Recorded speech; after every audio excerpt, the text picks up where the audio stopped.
তো দেখো বন্ধুরা, এখানে আমি আটার ডোটা মেখে নিয়েছি। আর এখানে তোমার আছে পেঁয়াজ, লঙ্কা, আদা রসুন বাটা, এটা সয়া সস, এটা দিতেই হবে।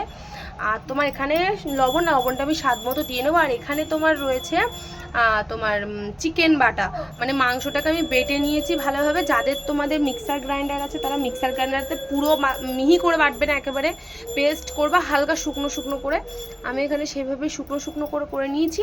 আর এই পাত্রটাতে আমি ময়দাটা মেখেছিলাম, তো এই পাত্রের মধ্যে আমি মাখিয়ে নেবো, যেহেতু আমার পরে আবার স্টাফিং করতে হবে। তো চলো।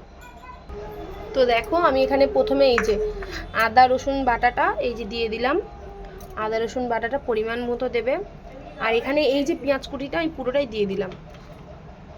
পেঁয়াজ কুচিটা না বিশাল মানে লাগে, পেঁয়াজ কুচি না হলে না কিছুই হয় না।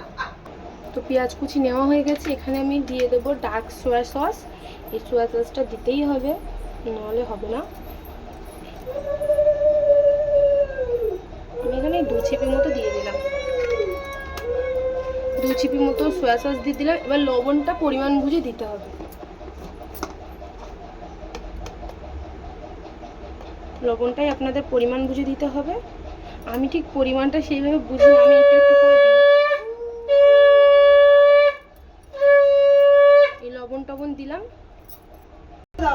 এবার দেবো সামান্য একটু হলুদ গুঁড়ো, সামান্য, বেশি না দিলেও চলবে, সামান্য। একটু দেবো লঙ্কার গুঁড়ো। আর লঙ্কাটা, কাঁচা লঙ্কাটা দেবে, কাঁচা লঙ্কাটা দিলে বেশি ভালো লাগে খেতে। কাঁচা লঙ্কার গুঁড়ো আর একটু সামান্য জিরের গুঁড়ো থাকলে জিরের গুঁড়ো। আমি অল্প একটু জিরের গুঁড়ো দিয়েছি। তো এবার এটা আমি ভালো করে এখন মাখিয়ে নেবো।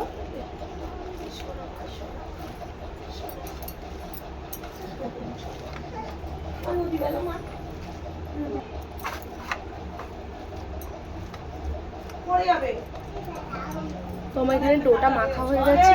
আমি ডোটাকে ভালোভাবে একটুখানি ইয়ে করি।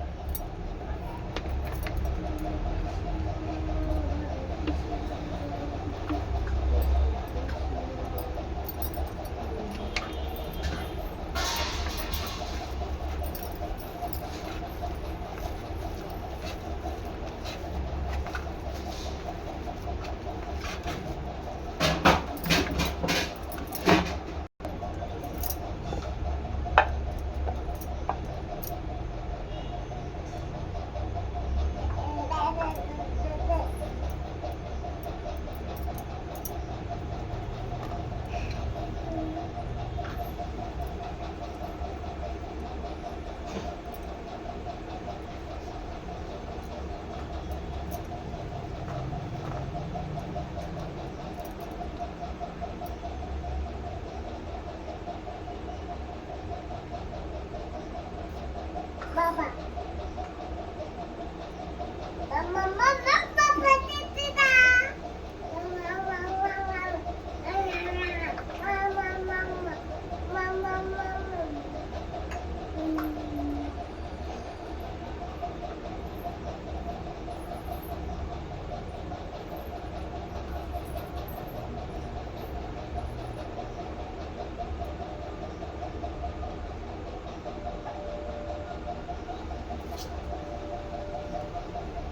তো ঠিক এইভাবে সেভ করে নিয়েছি আমি, দেখো।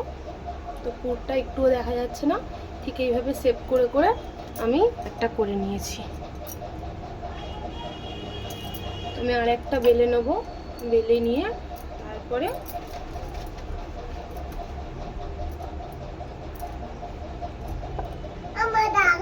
দাঁড়াও মা, দিচ্ছি।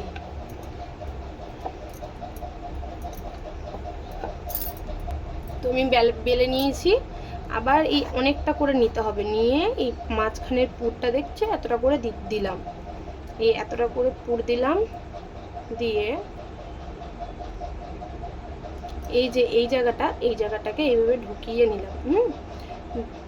এবার আপনারা এরকমও করতে পারেন, এরকম একটা দিয়ে এরকম করতে পারেন, করে